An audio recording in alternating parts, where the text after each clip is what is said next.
The Australian Prime Minister made his intentions known about the Manus Processing Centre during his visit to Port Moresby this week, but it wasn't until he returned to Australia that the magnitude of the Regional Processing Centre agreement was brought into the open.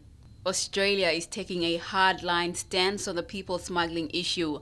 Asylum seekers who go there without a visa will never be settled in Australia.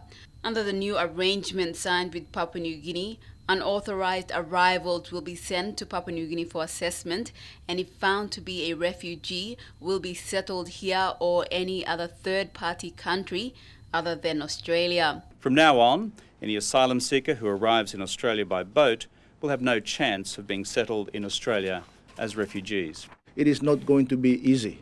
But of course, Papua New Guinea is blessed with a large land mass and a very small population. Kevin Rudd said Australians have had enough of seeing people drowning in the waters to their north.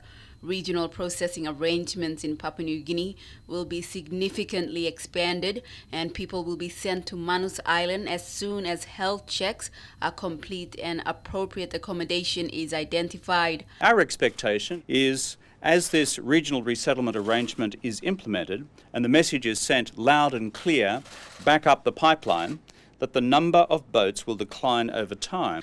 The Australian government will expand existing facilities on Manus Island, as well as establishing further facilities in other parts of Papua New Guinea. There is no limit to the number of people who can be transferred to Papua New Guinea.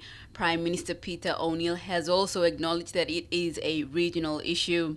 More illegal immigrants and refugees and asylum seekers will continue to come into this part of the region.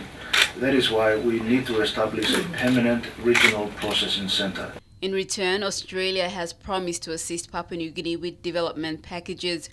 Meanwhile, UNHCR says it was not consulted when the agreement was drawn up. It's currently seeking further clarification from both governments. Meredith Kusa, National, MTV News.